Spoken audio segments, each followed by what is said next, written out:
Dear viewers, welcome to another episode of Games of Nations. Before we begin, don't forget to subscribe to the channel and activate notifications so you won't miss any of our content on international geopolitics. Betrayal at the top. Maduro's military elite has just looted Venezuela. 3 generals from the dictator's inner circle fled in the dead of night, but not alone.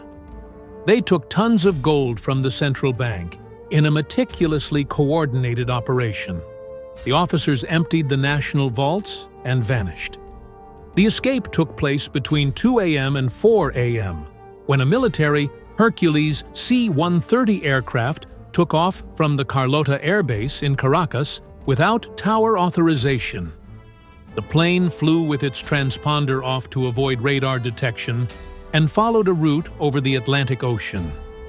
U.S. intelligence tracked the aircraft until it landed in an undisclosed African country, where the generals reportedly negotiated asylum in exchange for part of the stolen gold.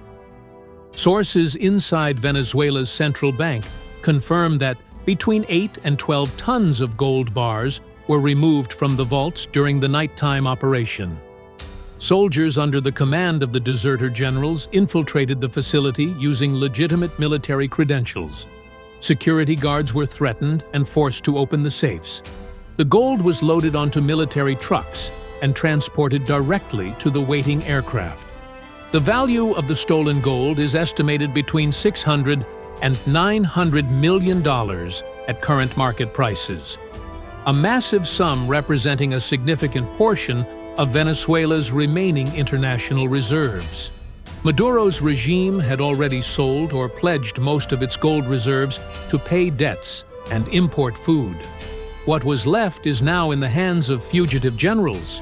The 3 deserter generals were part of Maduro's closest circle and leaders of the Cartel of the Suns, the criminal organization that controls Venezuela's drug trade. One commanded military intelligence, another led the special forces, and the third oversaw military logistics. Together, they formed the backbone of the security apparatus that kept Maduro in power. The simultaneous defection of these 3 generals was no coincidence. It was a conspiracy planned for months. The officers realized the regime was entering terminal collapse and decided to secure personal fortunes before it was too late. Instead of sinking with Maduro, they chose to steal what they could and escape into a comfortable exile financed by gold stolen from the Venezuelan people. Maduro discovered the desertion only at 7 a.m. when he tried to contact one of the generals and got no response. A frantic investigation revealed that the 3 had vanished overnight, along with the gold. The dictator reportedly flew into a fit of rage, shouting and smashing objects inside Miraflores Palace. Aides say they had never seen Maduro so unhinged and terrified.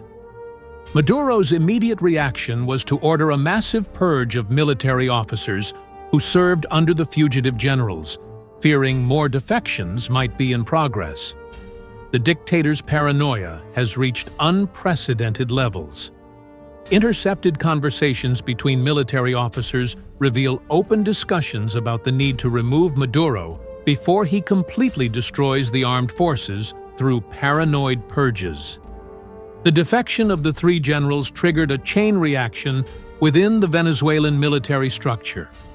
Dozens of mid-ranking officers who served directly under them have also disappeared. Some fled to neighboring countries. Others went underground within Venezuela itself. The chain of command is collapsing, leaving entire military units without effective leadership. Even worse, the defections showed remaining officers that escape is possible and profitable.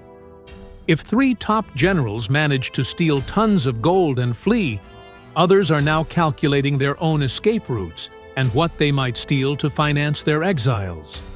A culture of every man for himself is spreading throughout the Venezuelan armed forces. The Venezuelan opposition is using the defections as proof of the regime's imminent collapse. Democratic leaders argue that when even loyal generals are fleeing with stolen gold, the end is near.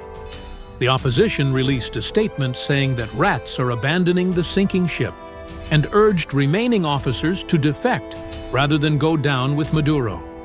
The United States is watching the defections with calculated satisfaction. Washington sees the breakdown of military loyalty as proof that pressure on Maduro is working.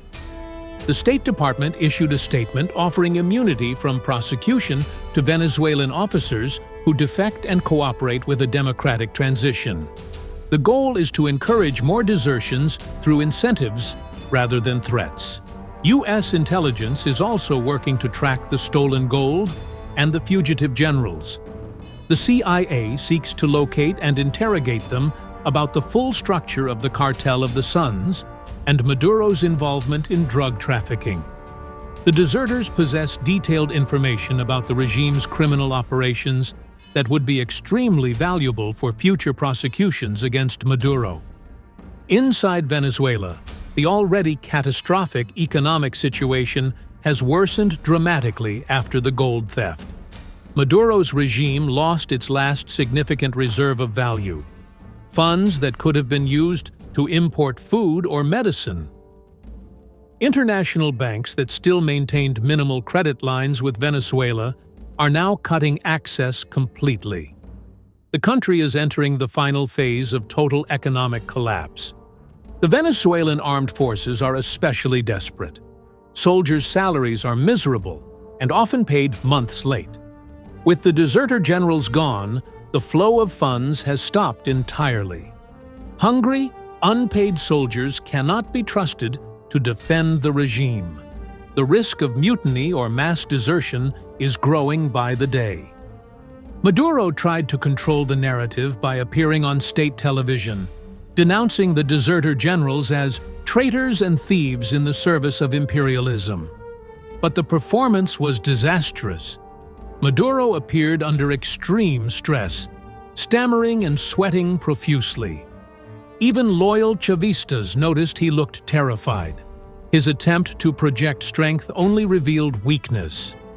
Other members of the Chavista elite are planning their own exits.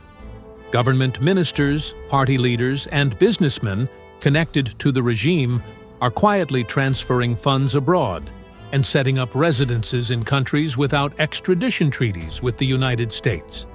Everyone understands that time is running out and wants to secure the means for a comfortable exile when the regime finally falls. Meanwhile, Venezuela's basic infrastructure continues to crumble for lack of resources. Power outages last for days, drinking water is scarce, and hospitals lack basic medicine.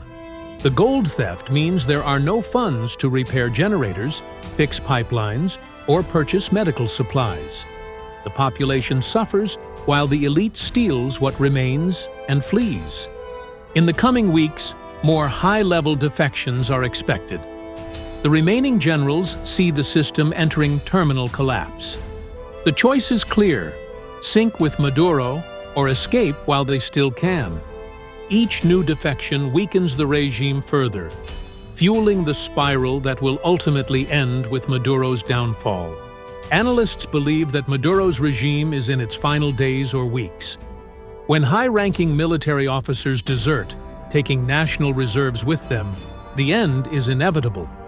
The question is no longer if Maduro will fall, but when and how. If more generals follow suit and desert, collapse could happen very quickly. Maduro could wake up one day and discover he no longer commands anyone. What is absolutely clear is that the desertion of the three generals with gold marks the beginning of the end for the Chavista regime. The military elite that sustained the dictatorship is disintegrating. Loyalty was bought with stolen money, and now that the money is running out, loyalty disappears. Maduro is alone, surrounded by people calculating when to betray him. The end has come for the Venezuelan dictatorship. If you haven't subscribed to the channel yet, hit the button now and activate the bell because we're going to follow the final collapse of the regime. Leave your comment saying how much longer you think Maduro has in power. Thank you for watching this episode of Games of Nations.